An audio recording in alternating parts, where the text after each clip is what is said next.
During his first 6 weeks in office, President Trump made it clear he will stand against countries treating American companies unfairly.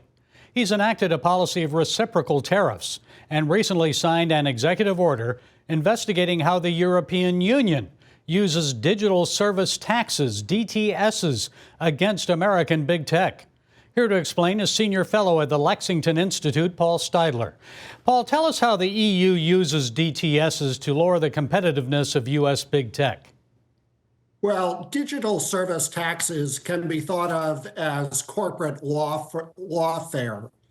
And corporate lawfare is simply using sophisticated, unjustified ways to tax companies for services that they provide unfairly compared to other companies, and to also impose fines and other sanctions against them. What the EU has done has been analogous to what a credit card fraudster would do, and that's put together some small charges of $5, $10 before going for the big charge. They've been taking $1 billion here, $1 billion there, but they potentially could ask for hundreds of billions of dollars in fines. President Trump is very attuned to this. He addressed this at the Davos conference 3 days into office on January 23rd.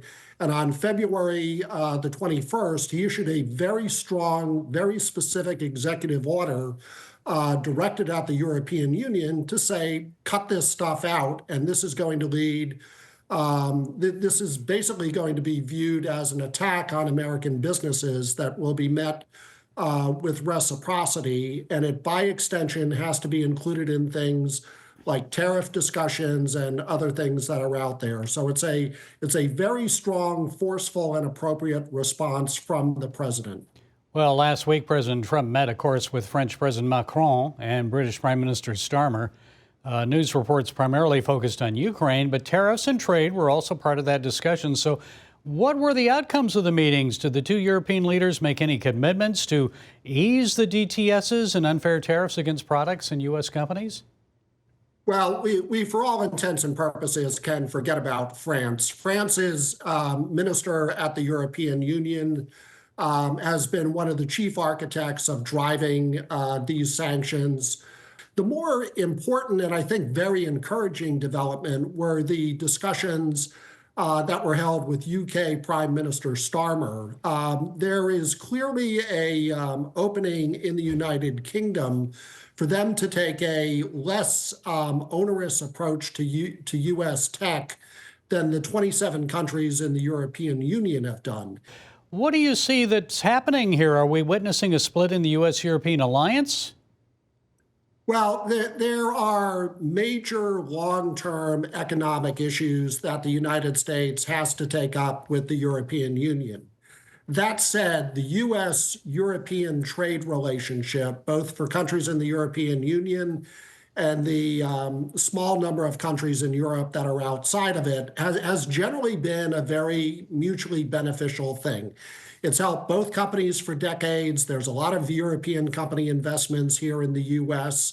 So we right now do have some serious problems with Europe economically. What they are looking to do in the form of digital service taxes is just an audacious corporate lawfare-loving cash grab of U.S. companies that has no justification. Well, finally, I've got to ask you, Vice President J.D. Vance received a chilly reception at the Munich conference when he criticized Europe for violating the free speech rights of social media companies and European citizens. Then he brought it up again during Prime Minister Starmer's visit to the White House. What's the truth in this situation? I know you deal with economics, but the speech affects the economics. The bottom line is that free speech is a cherished American value, and we have greater levels of free speech here in the United States than anywhere else in the world. And that includes the United Kingdom, and that includes Germany.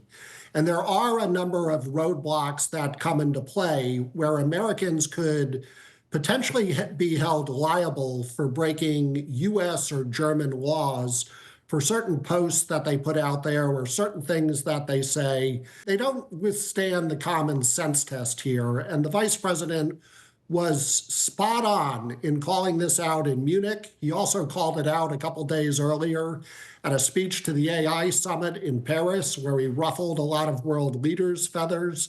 And this is just something that the U.S. is going to have to take a very strong position on.